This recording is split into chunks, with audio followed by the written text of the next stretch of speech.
on, but what your kind of initial or what your role is in Myriad, and Yeah. how you initially got involved in graphic novels. Right. Okay. I mean, calling myself a creative director sounds incredibly posh. What I actually do mostly at Myriad now is look after the list of graphic novels and, commission and take responsibility of seeing them through from start to finish. And when I first was introduced to Myriad, I was working as a cartoonist and a designer, as a freelance illustrator, and looking for a bit more work, and somebody put me in touch with the editor at Myriad, who was looking for somebody actually to work on a design series, a kind of topical atlases, the State of the World Atlas and other books. And so I had to learn using Illustrator from scratch, which I enjoyed, and I still occasionally have a hand in the atlases. But my interest was always coming from a freelance background as a cartoonist myself. And when the appetite for the atlases declined, we looked to do some other kind of publishing that might reflect the interests of the people working at Myriad, and mine was within cartoons and graphic novels. So that's sort of how it started. And I think the first thing that we did, I mean, it was very much, and I mean, this is what I kind of recommend to everyone, the kind of cliche of sitting around your kitchen table having ideas, or kind of in the pub or wherever else you might congregate, not at the moment, unfortunately. That's sort of the place where things happen. And it was just, we discussed sort of what our interests were and what we might do. And then we were all kind of living and working in Brighton, and had the idea of doing an anthology of up and coming people we knew, first novels, including work by graphic novelists, or cartoonists really. And so we did a compilation volume called Brighton Book in 2005, and some of the most popular things in that book were the comics, and that's how the list started. It was part of an anthology originally. Great, which takes us to the second part, I suppose, of my second question, which is, can you tell us a few words about Myriad's history in the beyond that first attempt in the UK graphic novel industry? I mean, prior to the competition, because I mean, Billy, Me and You and Nye's Things to Do in a Retirement Home Trailer Park came out almost at the same time as the competition was running. So I suppose these were in pre-production at the time. Yes, I think that's right. I have a feeling that Billy, Me and You was 2011, and Retirement Home was 2012. So we were running. Actually, that's right. We were running the competition kind of during those sort of publication dates. Sort of the original focus for our graphic novels was actually non-fiction, and Funny Weather by Kate Evans was about climate change, and we were doing, I think it was the first graphic book we published, and it was we were publishing an atlas on climate change at the time, and we also were doing a novel about climate change, the first novel that we ever published. And I saw Kate Evans present some work about climate change, and I just thought, oh my God, this would be great. This is something I can understand much better than either the atlas, not the novel, but so we had that non-fiction focus, and that was followed by Woodrow's Rumble strip about our love affair with cars, and why we are so lenient and let people who cause car accidents get away with murder. And then these two memoirs by Nye Wright and also Nicola Streeten, both about death. Unfortunately, the death of Nye's father, and also Billy Me and You was the death of a 2-year-old child and how to recover from it. So it was always that kind of focus, but it was only with the start of the first graphic novel competition, which was open, you could submit about anything you liked, that we published our first fiction, and that was The Black Project by Gareth Brookes. And that kind of opened the board a bit more. And I mean, it's fair to say that kind of overall we've been very eclectic ever since. We've tended to go for more sort of domestic slice of life kind of subject matter, but the way in which that's treated can be very strange or macabre or different, and certainly the form in which those stories are told have been, some of these have been pretty groundbreaking, like indeed kind of Gareth Brooks's The Black Project which was entirely done in embroidery and lino print. Well, so we'll get to Gareth when we talk about the competition. Yeah. Great. Thanks, Corinne. So, artists that have published their works through Myriad are also involved in comics-related initiatives like graphic medicine and Ladies Do comics. Can you tell us a few words about Myriad's mission to attract creators who reflect our diverse society? Yeah, I mean, I think that I was actually at the meeting where Nicola, Streeten and Sarah Lightman got together and formed the idea of Ladies Do Comics. And actually, I was already involved in a cartoonist organisation in Brighton at the time, and I thought, it would be too much, but it was certainly their emphasis on comics about everyday life, led by women, but, including men. Some of the issues and presentations that, we enjoyed at those meetings were really seminal. And at one of those ladies' meetings, I was introduced to Ian Williams, who coined the term graphic medicine. And he is a doctor, he still is a GP, and he was writing his own sort of fictionalized memoir, I would say. And we have published 2 of his books, The Bad Doctor and Lady Doctor, and are now we'll publish a 3rd next in 2022. Called The Sick Doctor. And these are really, the graphic medicine thing is really my reflection. Part of my other work, I have actually done all this as a freelance, and part of my other work was with comic company Health Information, where we produced sort of educational, kind of highly comic-y materials on aspects of health. And so, I just thought the longer form graphic novel was a much better way to do it. I mean, I enjoy health information comics, but they're usually quite short, and it's sort of targeted within school usually, or your doctor's surgery.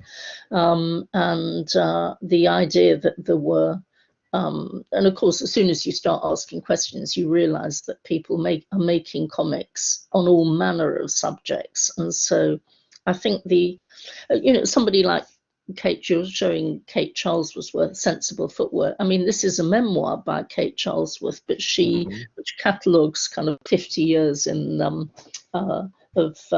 LGBTQI history, with very much an emphasis on the lesbian.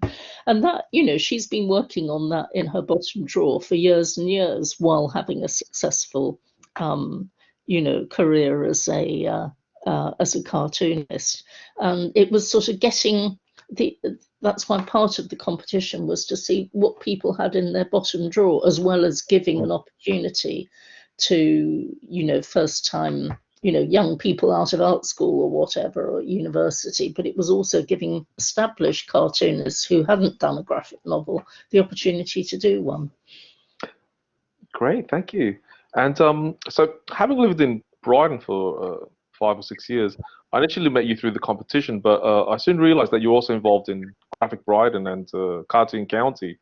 Yeah. We're locals, the local comics community met once a month. Can you tell us about your role in these two initiatives? Yeah, sure. I mean, Cartoon County was set up by myself and David Lloyd as of Vendetta, and another David Edgar Booth, and that was, I think, 1993, or early 1990s anyway. And that was primarily a group of cartoonists who just met up, and we advertised it sort of once a month, sort of last Monday of the month, and it was a chance to kind of chat and get together. And only in relatively recent years we asked somebody to make a presentation, and Alex Fitch, who is now based in Brighton, and who is a broadcasts about comics on Resonance FM. He now does the interviewing for that, and I think Graphic Brighton as well. He was also instrumental in setting that up through his kind of day job at the University of Brighton. And I think with all these things, both Cartoon County, Ladies Do Comics, Graphic Brighton, it's sort of actually kind of getting together with people where you are. And sort of physically getting together and having meetings. I mean, now kind of Ladies Do Comics is very international and seems to have about, I mean, that's really worth kind of checking out, because that has about there was a Zoom meeting the other night, and there were about 100 and just under 150 people who were who were watching. We had 3 cracking presentations, very, very interesting and different work. And, you don't have to say a thing, you can just watch, but it's really worth it. It's now called LD Comics rather than Ladies Do Comics, because over the years, Ladies has seemed a bit kind of not quite so it kind of feels a bit, well, that was then, maybe we need to update. But it's a really, really good organization, and it has so many opportunities for up and coming graphic novelists and cartoonists, which they create, as well as also listings from other people. So look up LD Comics. Yeah, I just popped a link there for everyone else to look at in the chat later on. So, okay, great. Thanks, Corinne. So one thing that interests the students, I suppose, more than anything is the competition itself. So if you don't mind, what I'm going to do is I'm going to pop up some slides from the winners of each each competition, and if you can, kind of analyze or describe what you think is the prime reason that they won.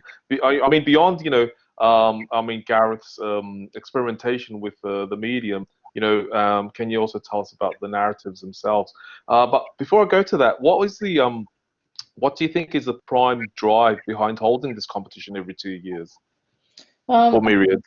Yeah, I think, well, for us, it's certainly a way of finding different, if you're outreaching yourself, you're inevitably going to the people that you know of and so on. So part of that is a way of trying to kind of spread the word about the competition outside your experience, so that you get a kind of broader range of people applying. We don't have money to kind of promote it more than asking people to kind of spread the word. So that's not necessarily as diverse as it could be, but that's definitely the aim behind it. So it introduces us to work that we wouldn't have known about otherwise. I think more importantly, and it's true for our writing competition, First Drafts, as well as this competition, that entering a competition gives first-time writers or first-time authors in any medium the legitimacy to think, actually, what I'm doing is real. I can enter this, and just sort of it gives a deadline. The deadline's really important, I think. So there are lots of kind of reasons why I think people should do a competition. It also means that it's sort of, once you've done that, then you can actually, even if you don't get anywhere, you can build on your entry and so on, or use it for another purpose. But it's also, it gets, I think, a competition also for Myriad, and a first graphic novel competition means that comics go outside the normal, if there is such thing as normal graphic novel audience. In other words, we feel that competitions do get more notice in the in publicity and so on, and the press like to kind of pick up on winners and so on. So it's helped us kind of get into a more mainstream market than we otherwise might have done. So I think that's important too. It spreads the word that kind of comics are as viable competition. And there are other competitions, obviously, like the Cape Prize, Jonathan Cape. The Guardian Observer competition. Yes. And I think that is, again, it's it doesn't necessarily have publication as the winning prize for that. I think you get your excerpt printed in the Guardian or the Observer.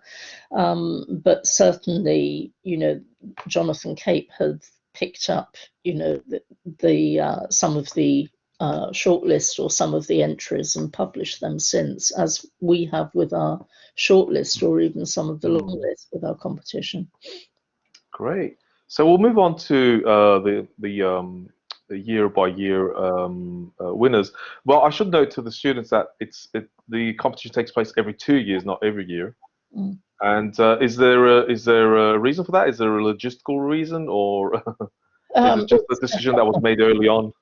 Well, I think it's the amount of work involved. I feel we certainly haven't expanded our staff in order to in order to cover all the books that we publish, and so inevitably any competition involves a lot of administration.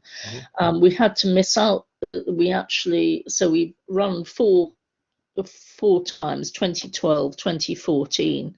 We had a gap in 2016 when we were looking for funding, and then it was 2018 and 2020, and in 2018 the Lakes International Comic Art Festival came in and gave us some sort of support towards running the competition, which has been a real help in 2018 and 2020. But before that, it was we've had about sort of 100 entries, kind of slightly less at the beginning and then slightly more further on. And I think probably your students know that we ask for up to 30, between 15 and 30 pages of a graphic in progress. Yeah. Okay, so going from the very first competition, so what is it that stood out from Gareth Brookes' graphic novel pitch for the Black Project? Was it an innovative technique, or the story, or a bit of both? It was well, for me personally, I can say just the look of his pages. It just sort of was like, I just loved the look of them when I was printing them out to kind of send to the judges, where we printed out all the stuff, and the 6 judges had to had the whole long list, and we had to go through them all. But with Gareth, it was very clear his words and images were absolutely kind of spot on. There was nothing to fault either of them, and they also worked together so well, as you can in this page. It's completely integrated, thought out process. The idea itself was macabre and a lot of fun. We weren't unanimous by any means, because this is not a panel by panel graphic novel, and a couple of the judges couldn't really understand. They sort of said, well, that's not a comic, it's an illustrated book or something, and and the rest of the judges said, look, it's a novel and it's graphic, it's got a narrative, a beginning, middle and an end, and we love it. So that's what it was, the excellence of the, he created an idea and a way in which to judge it, and a couple of the judges found it difficult because they had a preconceived idea of what a graphic novel looked like. And so, so we know that it was created through embroidery, but how much of the work had Gareth completed by the time of the competition, and how much did he have to further complete before you published the first graphic novel? I can't quite remember I can't remember how far he'd got. I mean, obviously he'd done sort of 15 pages. I have a feeling that he must have done about 30 already. I don't know offhand.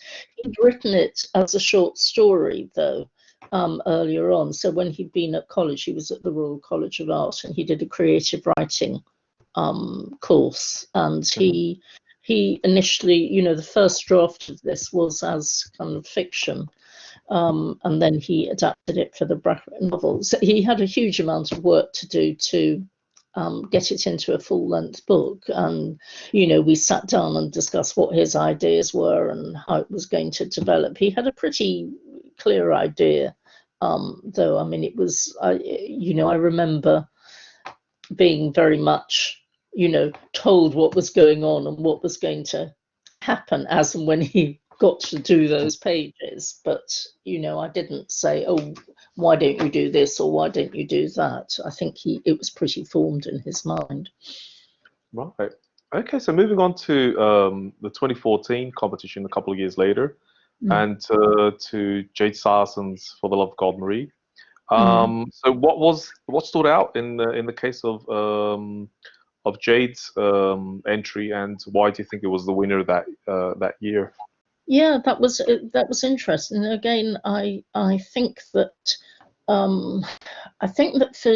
mean, actually, as you can see here, it's quite a sort of manga, influence style, and kind of say sort of Asian influence style. And I think some people found that difficult to take on, because they sort of, again, they're not familiar with the international comics and so on. But it was the kind of sort of professionalism, the beautiful drawing her line and everything, the kind of the banter between the characters. So she had some kind of great characters. It was very, very well conceived, the whole plot, in her summary that she sent, and it was sort of it was actually, there was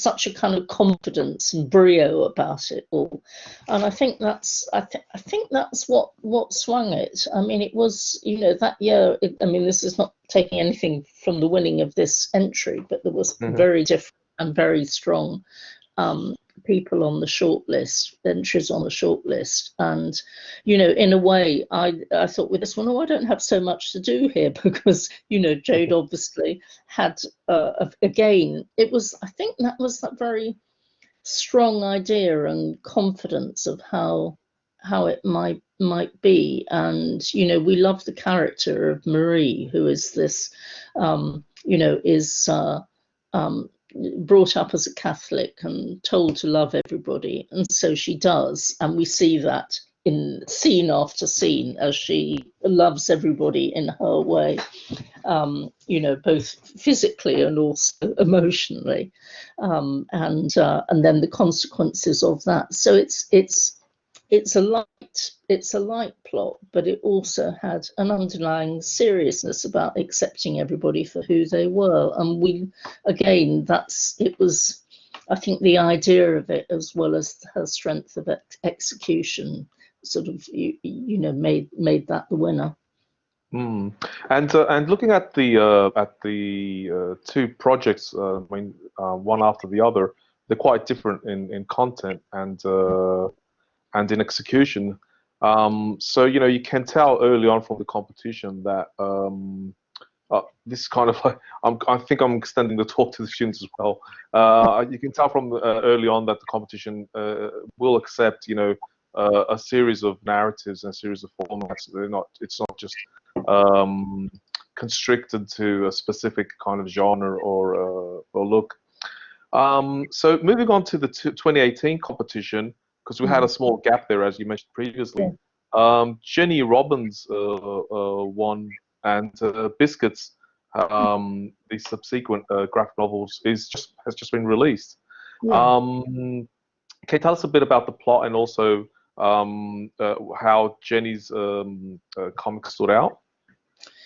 Yeah, well, the Jenny, this novel features a cast of hundreds. So I actually kind of asked Jenny, can you just sort of write out the kind of plot, please, the other day? And I couldn't possibly repeat it, but it is actually what I call an ensemble comic. So there are about 5 or 6 main characters.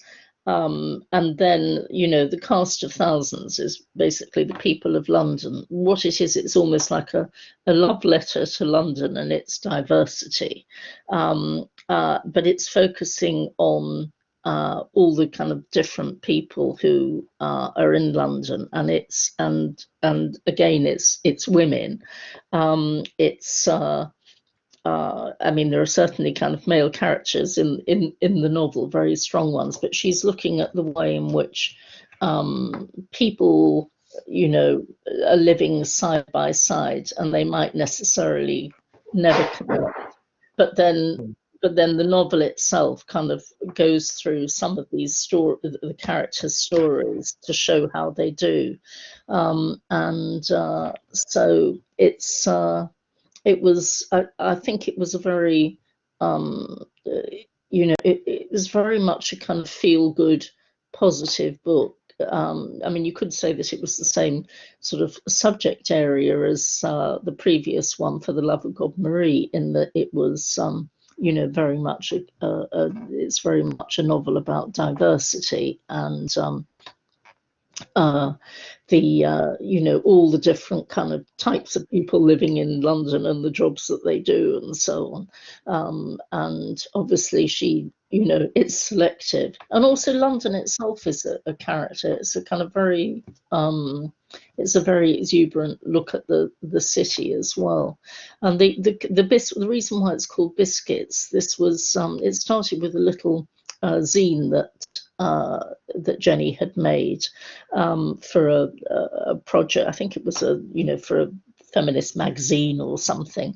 And she had the idea of all these cookie cutters, and then how the characters will kind of leap outside the stereotypes that they might be.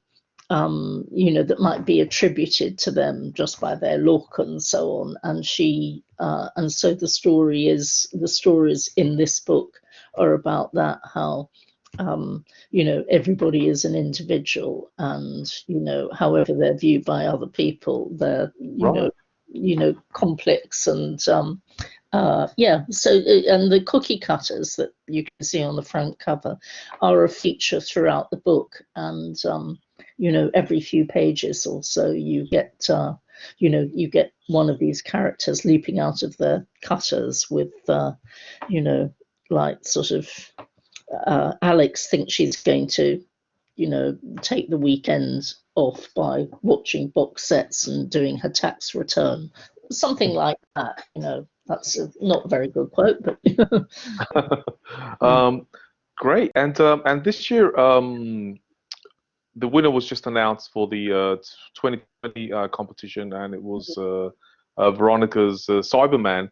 And Yeah. I was just explaining to the students just before you joined us that it is a topic that I suppose that or the content of it, certainly vibed off as something very familiar in this year of isolation and COVID fear and clinging onto our devices. Um, what stood out from regarding Cyberman and Veronika's pitch? I think the uh, well, you can see that. I mean, the look of it is like so. Kind of visually, it's actually the drawings are stunning, and actually, interestingly, when I say drawings, they're paintings, and we judge the competition in black and white. So some of the artists who are doing full color work like this really suffered, but so it's interesting to see on the shortlist, in fact, how many of the originals turned out to be in colour. So although some people complain about, oh, why are we submitting in black and white? Actually, it's quite a good levelling off area. And I think this story, which is so much about kind of solitude and not leaving one's bedroom and so on, that certainly, it was something topical that appealed to us. It obviously was on all the judges' minds too.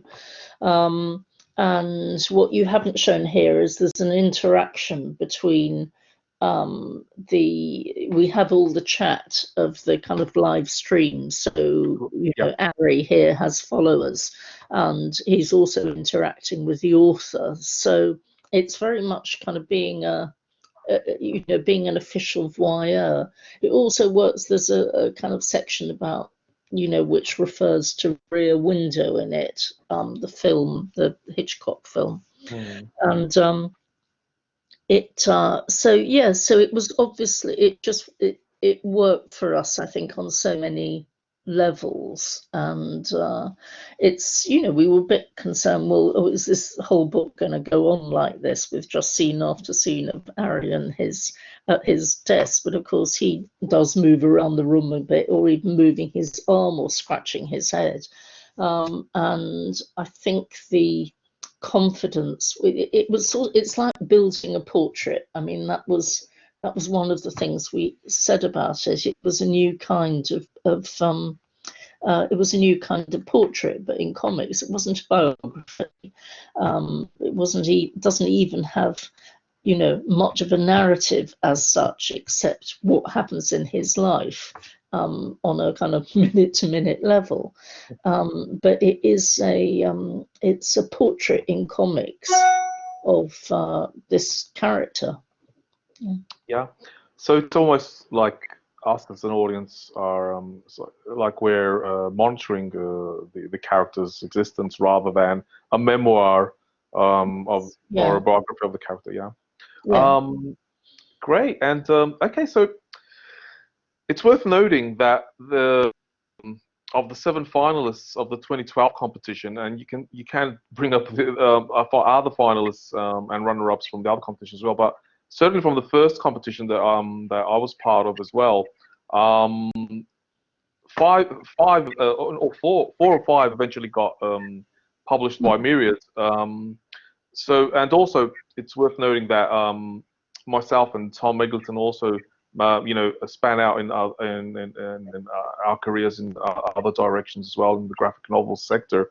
So the good news, which I've tried to kind of convey to the students, is that even if you don't win that final prize, you do maintain a connection with Myriad as a runner-up, and eventually your premise, your pitch eventually might get published. So can you tell us a bit about maintaining that relationship with people like Ian Williams or Paul and Knight or Hannah Eden, who were runner-ups, didn't win, but eventually got their books published? What was the process with with establishing that relationship with them and eventually getting their books published?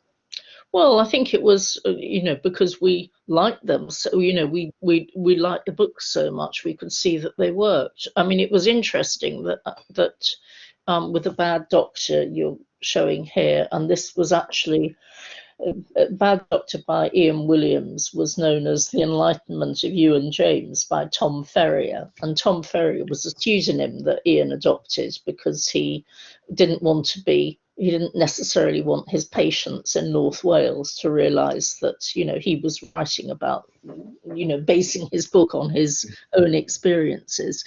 And so when the competition reveal event, and he was presenting his book and to the audience, and I remember thinking, there's really an audience for this sort of stuff. We should really, take another look at it.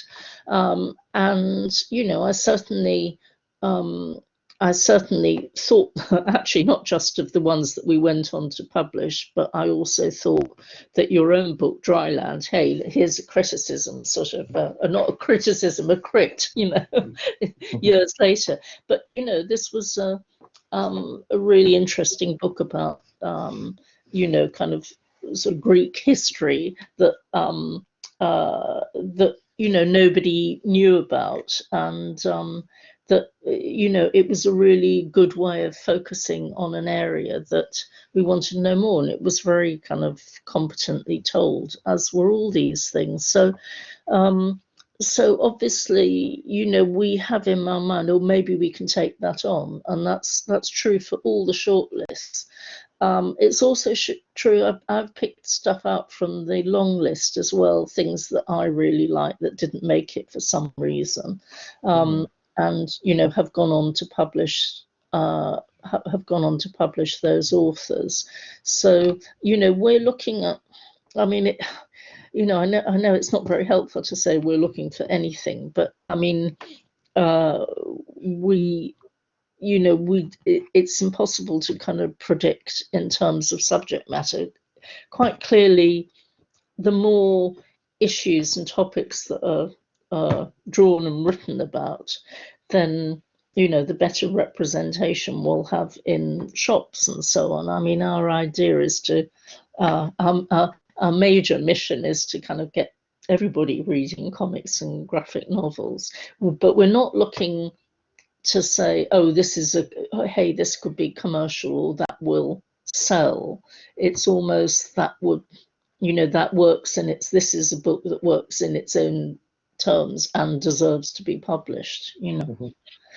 So, so you do main. Is there a submission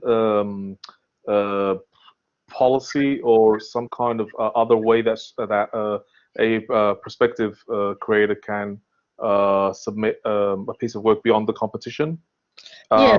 Yeah. I mean, normally we have an open submission policy for the graphic novels, but at the moment, that's not the case because we've been hit quite badly with the pandemic in terms of our actual, the kind of running of the organization and so on. It's been it's been quite uncertain for us. So, we're really having to, I mean, there's nothing I like more than kind of reading loads of submissions and so on. But actually, we've really had to curtail that recently because, there just isn't, the jobs that have to be done in order to promote the books that we're committed to are taking up all our time. And we're sort of having to try harder really to stay in the same place. So, we will, I mean, do watch our, there's on our website, there is a link about submissions and kind of do keep an eye on that. We're also, in October, we should be launching the next competition, which will be, so I suppose that will be for 2022. Now, our funding doesn't, it runs out in in 2021. So we will, again, we can't guarantee it. We'll have to see if we can raise the money to support that again, because it's, it's as I say, it kind of takes time and effort to run. But Yeah. I think it's a really important competition and something that we would want to do. Right. So yeah, so students should note that the next phase of the competition will take place in 2022, but I suppose in 2021 you should take note, in case there's an announcement regarding when exactly it will take place. So yeah, so having to kind of bring it all to a close, can you tell us a few things about the current graphic novels that Myriad's published and your plans for 2021 publications? Yeah, sure. Well, just looking at the first three books, Wolf of Baghdad, Blackwood, and Biscuits. Wolf of Baghdad is a memoir, graphic memoir, but it's a fictionalized memoir of the Jewish population of Baghdad and how it has sort of disappeared to almost nothing over the last sort of 70 years. Blackwood and Biscuits are both fiction. So next year, the first book that graphic novel we're publishing is Coma in May. And that is, so Zara Slattery was one of the runners up on the 2018 competition, and that is an account of her her being in a coma over sort of several weeks as her family were looking after her and saving her life. The Chagos Betrayal, which comes out in June, that's a documentary comic, and that is about the way in which the kind of British people have robbed the Chagos Islanders of their livelihood and their land in order to support American ambitions in the Indian Ocean. The roles we play by Saba Khan also on the she was also shortlisted for the first graphic novel competition in 2018. That is a graphic memoir about growing up as a second generation Azad Kashmiri immigrant in London and looking at how her identity has been shaped both by where she lives and her historical background and her parents' expectations and so on. That's a fascinating story. Chagos Betrayal, I was introduced to it's not Florence, it's Florian Grosset, I noticed on that. That is not the final cover. That is, I was introduced to by Florian, that's nothing to do with the competition. Hamid and Shakespeare, I was introduced to Majid. He is an Iranian refugee who spent several months in Calais. And this is a very funny sort of fictionalization of his experience, a